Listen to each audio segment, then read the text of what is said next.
Yadav Saraswati group of colleges के digital platform पे आपका स्वागत है। मैं आपको आज लेके चलती हूँ बीकॉम फर्स्ट ईयर के subject business management. Business management में आज हम managerial roles and functional areas of management के बारे में जानेंगे। मैनेजरियल रोल क्या होता है? सबसे पहले मैं बता दूं आपको कि मैनेजरियल रोल और मैनेजरियल फंक्शन, जो प्रबंधकीय कार्य और प्रबंधकीय भूमिका होती है, उनमें डिफरेंस क्या होता है। जो प्रबंधकीय भूमिका, जो प्रबंधकीय कार्य होता है, जैसे इसके पहले हम लोग प्रोसेस में वर्क फंक्शंस भी पढ़े थे, planning, organising, directing, staffing, controlling. तो ये मैनेजरियल फंक्शंस हैं।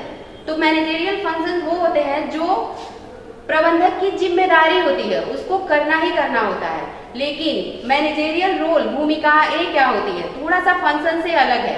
मैनेजरियल रोल में जैसे लीडरशिप, डिसीजन मेकिंग, ये सारे क्वालिटीज आते हैं, क्योंकि ये थोड़ा सा अंतर है। ये व्यापारिक कार्यों को आगे बढ़ाने के लिए जो प्रबंधक द्वारा किया जाता है, वो उसकी भूमिका होती है। ठीक है, भूमिकाओं में हम देख सकते हैं कि What managers actually do, क्या एक्चुअल में मैनेजर करता है, क्या एक्चुअल में मैनेजर करता है।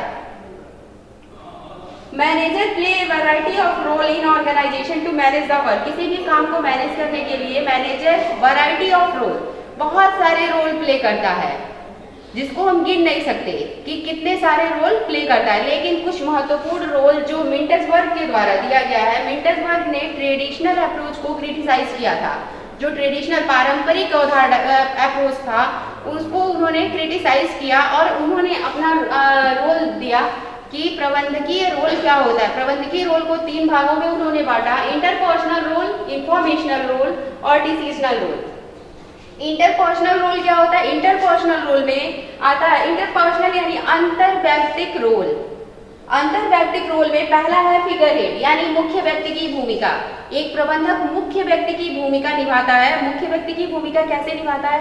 जैसे किसी भी समारोह में, किसी भी फंक्शन में वो चीफ गेस्ट के रूप में जाता है, वहां वो मुख्य व्यक्ति होता है प्रबंधक। तो इस तरह से वो मुख्य व्यक्ति की भूमिका निभाता है। नेक्स्ट है लीडर। एक नेता की भूमिका निभाता है। एक नेता कैसे, वो क्या करता है? लोगों को सुपरवाइज करता है, लोगों को का नेतृत्व करता है, कोऑर्डिनेशन बनाता है, अपने संस्था में कोऑर्डिनेशन बनाता है, जितने भी रिसोर्सेज हैं उसकी संस्था में, जैसे जो भी फाइनेंशियल रिसोर्सेज, ह्यूमन रिसोर्सेज, ये सारे रिसोर्सेज पे वो क्या करता है? कोऑर्डिनेशन, समन्वय बनाता है। एक लीडर के रूप में वो अपनी भूमिका का निर्वहन करता है। नेक्स्ट है आपका लिएशन। लिएशन का मतलब होता है कि संपर्क अधिकारी की भूमिका। वो संपर्क अधिकारी की भूमिका निभाता है। संपर्क अधिकारी यानी लोगों से मिलता जुलता है और जो भी उसके कंपटीटर हैं उनके बारे में जानता है। तो इस तरह से लोगों से मिलजुल कर, संपर्क अधिकारी की भूमिका, जो भी उसके संस्था से रिलेटेड व्यक्ति हैं उनसे मिलता है, उनसे रिलेशन बनाता है अपना, और अपनी संस्था को आगे बढ़ाने के लिए ये रिलेशन इस्टेब्लिश करता है। तो एक लिएशन के रूप में भी अपनी भूमिका निभाता है एक मैनेजर। तो ये आ गया हमारा इंटरपर्सनल रोल में लिएशन। दूसरा हम देखेंगे कि इंफॉर्मेशनल रोल, सूचनात्मक भूमिका क्या होता है। सूचनात्मक भूमिका निभाता है कैसे एक मैनेजर? सूचनात्मक भूमिका कैसे निभाता है? पहला, मॉनिटर की भूमिका। एक मॉनिटर, जनरल एक एग्जांपल ले लेते हैं कि क्लास का मॉनिटर क्या करता है? सबकी सूचना रखता है, कौन क्या कर रहा है, कौन कैसे कर रहा है, कौन कब शांत रहता है, कौन कब बात करता है। एक क्लास का मॉनिटर ऐसा करता है। इसी तरह एक बिजनेस का मॉनिटर, वो हमेशा एक प्रबंधक होता है। एक बिजनेस का मॉनिटर एक प्रबंधक होता है। वो क्या करता है? अपने संस्था में मॉनिटरिंग करता है कि कौन सा एम्प्लॉय कितना काम कर रहा है, कौन क्या कर रहा है, कौन कितना फीडबैक, किसका कितना फीडबैक अच्छा आ रहा है, कितना खराब आ रहा है। ये सारा इंफॉर्मेशन रखता है मॉनिटर। इन सारी तरह की सूचनाएं अपने पास रखता है मॉनिटर। तो इसीलिए इसको कहते हैं सूचनात्मक रोल, सूचनात्मक भूमिका। नेक्स्ट हम देखेंगे डिसेमिनेटर। डिसेमिनेटर यानी आप कह सकते हैं कि सूचना फैलाने का काम, एक्सपेंड करना। ठीक है, वो क्या करता है? एक्सपेंड, विस्तारक का काम करता है। विस्तारक कह सकते हैं कि विस्तारक का काम करता है। वो अपने संस्था को आगे बढ़ाने के लिए भी काम करता है। इस तरह से वो क्या करता है? डिसेमिनेटर का रोल प्ले करता है। इसमें भी वो क्या करता है, सूचना एकत्रित करता है, बाहर से सूचना एकत्रित करता है, एक्सटर्नल इंटरनल इन्वायरमेंट को देखकर और वहाँ से सूचना एकत्रित करता है और अपने ऑर्गेनाइजेशन का विस्तार करता है जिसके थ्रू। नेक्स्ट हम देखेंगे स्पोक्समैन यानी अधिवक्ता के रूप में। एक अधिवक्ता के रूप में अपनी भूमिका निभाता है। अधिवक्ता इन द सेंस कि एक कुशल वक्ता, जैसे प्रेस कॉन्फ्रेंस होता है या किसी भी अन्य संस्था के लोगों से बातचीत करना है या किसी के बारे में सूचना एकत्रित करना है तो उससे हम कैसे बात करें, इस तरह से वो कुशल अधिवक्ता के रूप में अपनी भूमिका निभाता है। ये भी सूचनात्मक भूमिका में आ जाएगा स्पोक्समैन, यानी एक कुशल अधिवक्ता के रूप में एक प्रबंधक अपनी भूमिका निभाता है। लास्ट हम देखेंगे डिसीजनल रोल। डिसीजनल रोल यानी निर्णयात्मक भूमिका। निर्णयात्मक भूमिका में क्या होता है, पहला है एंटरप्रेन्योर, एक उद्यमी की भूमिका निभाता है। उद्यमी का कार्य होता है कि क्या करना, रिस्क लेना और नवाचार लाना। Risk bearing capacity and innovation, ये दो मेन कार्य हैं उद्यमी के, ये दो मेन क्वालिटीज हैं, स्किल्स हैं उद्यमी के। तो ये काम कौन करता है, प्रबंधक के अंदर भी ये क्वालिटी होनी चाहिए एक एंटरप्रेन्योर की, तभी उसका बिजनेस आगे बढ़ सकता है।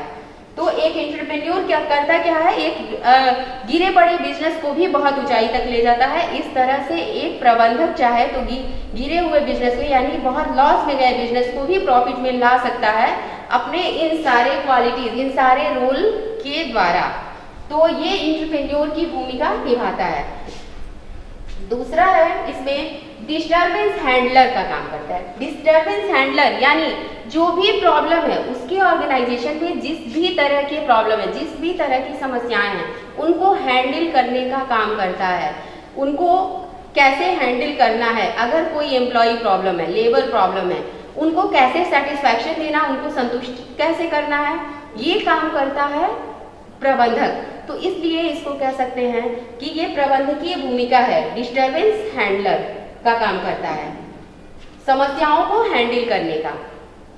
नेक्स्ट है रिसोर्स एलोकेटर। रिसोर्सेज एलोकेटर का काम करता है, जो संसाधन है उनका आवंटन करने का काम करता है कि जो संसाधन है उनको कैसे हम वितरित करें लोगों में। जैसे जो भी संसाधन है एक ऑर्गेनाइजेशन में, जितने भी तरह के संसाधन हैं, जो ह्यूमन रिसोर्सेज हैं, फाइनेंशियल रिसोर्सेज हैं या कोई भी मशीनरीज है, कोई नई टेक्नोलॉजी आई है, तो इस तरह से उसको कैसे हम एलोकेट करें, किसको कौन सी जिम्मेदारी दें, किसको क्या अथॉरिटी दें, किसको क्या रिस्पॉन्सिबिलिटी दें, ये काम भी मैनेजर का, इसमें भी मैनेजर अपनी मुख्य भूमिका निभाता है।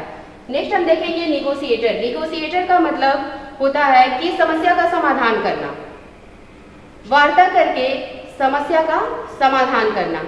एक प्रबंधक क्या करता है, किसी भी तरह की समस्या हो, किसी भी तरह की समस्या हो, उसको क्या करता है, उसका समाधान करता है, उससे वार्ता करके। निगोशिएटर यानी निगोशिएट करना, निगोशिएशन का मतलब आप लोग समझ रहे होंगे, निगोशिएट करना। वो क्या करता है, इसी तरह उस प्रॉब्लम को दूर करता है। वो एम्प्लॉय प्रॉब्लम हो सकता है, लेबर प्रॉब्लम हो सकता है, ये सारे प्रॉब्लम को दूर करता है, निगोशिएटर का भी काम करता है। ये होता है इसका डिसीजनल रोल। अगर समय से निर्णय नहीं ले पाता प्रबंधक तो उसकी संस्था लॉस में जा सकती है। इसलिए ये निर्णयात्मक भूमिका बहुत ही इम्पॉर्टेंट है किसी भी मैनेजर के लिए। तो ये रहे हमारे ये रहा हमारा मैनेजेरियल रोल। नेक्स्ट टॉपिक हम पढ़ेंगे functional areas of management. Functional area क्या होते हैं, मैनेजमेंट के फंक्शनल एरिया। देखते हैं मैनेजमेंट के फंक्शनल एरिया क्या होते हैं। अगर हम मेनली देखें तो मैनेजमेंट के फंक्शनल एरिया ये हैं, जैसे मैनेजमेंट करना, ऑपरेशंस में फंक्शनल एरिया क्या होते हैं। सबसे पहले ये जान लीजिए फंक्शनल एरिया, कार्यात्मक क्षेत्र क्या होते हैं। मैनेजर का काम कहाँ कहाँ किस किस क्षेत्र में होता है, एक ऑर्गेनाइजेशन में किस किस क्षेत्र में मैनेजर का काम है। जैसे एक प्रोडक्शन करने वाला एम्प्लॉय है तो उसका सिर्फ काम प्रोडक्शन में होगा, एडवर्टाइजमेंट का एम्प्लॉय है तो उसका एडवर्टाइजमेंट में ही काम होगा। लेकिन एक प्रबंधक कहाँ कहाँ उसके कार्यात्मक क्षेत्र, कहाँ कहाँ अपनी भूमिका निभाता है, किस किस क्षेत्र में निभाता है, वो हम देखेंगे कि कहाँ कहाँ वो प्रबंधक काम करता है। जैसे मैनेजमेंट में कोई भी प्रबंध करना है, अपने इसके संस्था में किसी भी तरह का प्रबंध करना है तो उसमें मैनेजर का काम होता है। नेक्स्ट है ऑपरेशंस में यानी जिस भी तरह का काम हो रहा है, वहाँ प्रोडक्शन हो रहा है तो प्रोडक्शन, एजुकेशन से रिलेटेड है तो एजुकेशन में, इन सबको कैसे चलाना है इसमें मैनेजर अपना भूमिका निभाता है। नेक्स्ट है मार्केटिंग एंड सेल्स, मार्केटिंग करना है, मार्केटिंग में ट्रांसपोर्टेशन होगा, डिस्ट्रीब्यूशन होगा, तो ये सारे काम प्रबंधक देखता है। ये इस क्षेत्र में भी इसकी भूमिका होती है, ये इसका कार्यात्मक क्षेत्र है। नेक्स्ट है फाइनेंस में, फाइनेंस को कहाँ से हमको कैपिटल कहाँ से लाना है, कहाँ से हमको एम्प्लॉय की सैलरी देनी है, ये सारे काम में मैनेजर इन्वॉल्व होता है फाइनेंस में।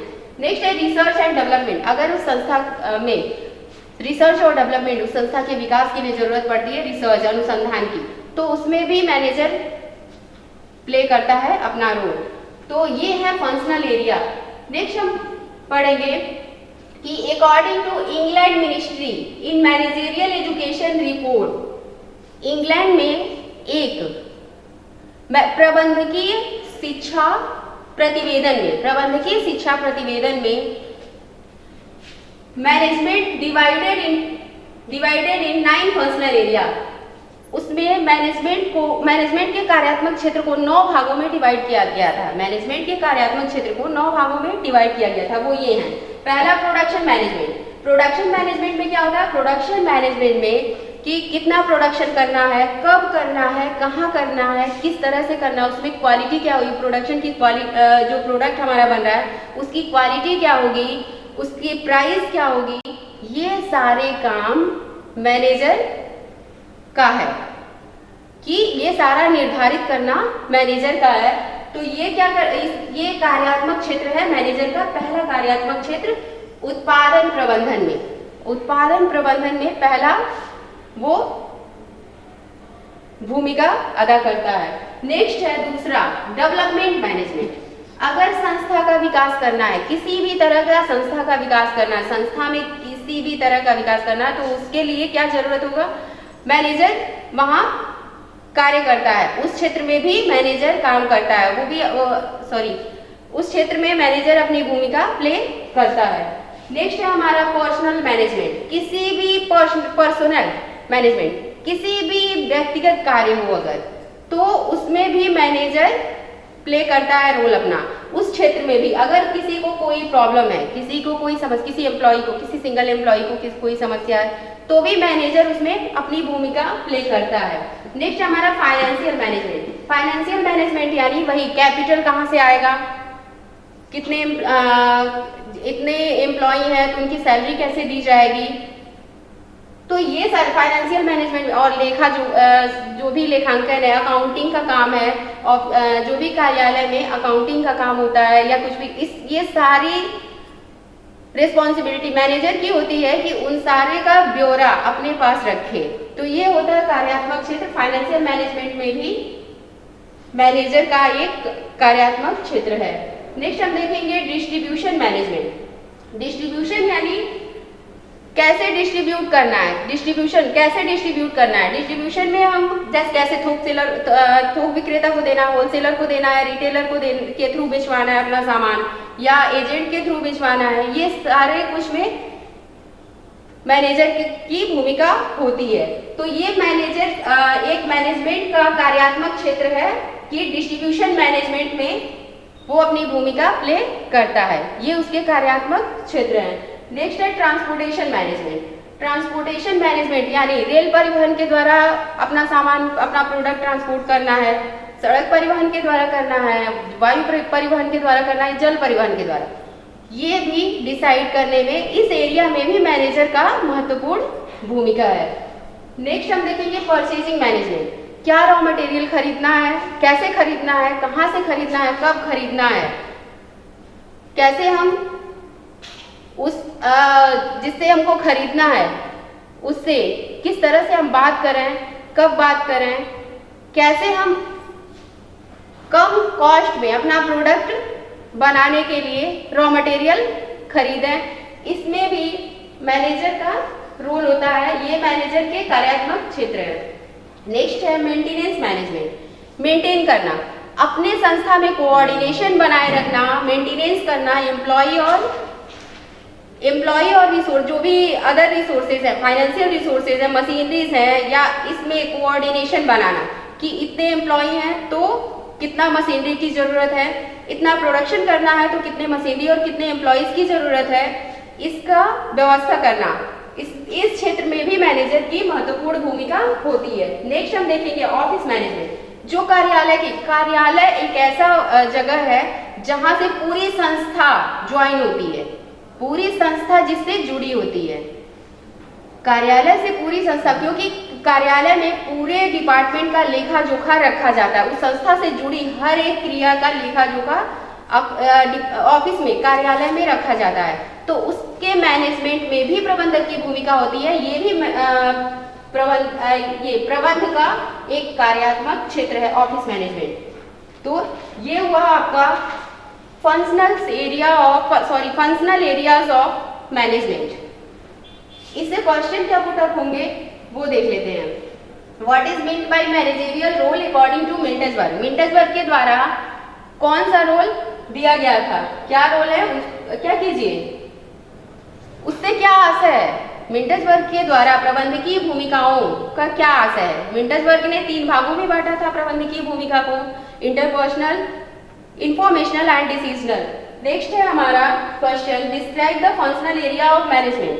जो फंक्शनल एरिया है मैनेजमेंट के वो आप सिंपल लिख सकते हैं, 8 या 10 टाइप के सिंपल लिख सकते हैं, नहीं तो आप लिख सकते हैं कि जो प्रबंधकीय शिक्षा रिपोर्ट में, शिक्षा प्रतिवेदन में, प्रबंधकीय शिक्षा प्रतिवेदन में इंग्लैंड द्वारा दिया गया था, उसको आप लिख सकते हैं 9 फंक्शनल एरियाज को। नेक्स्ट अगले वीडियो में देखेंगे। Thank you.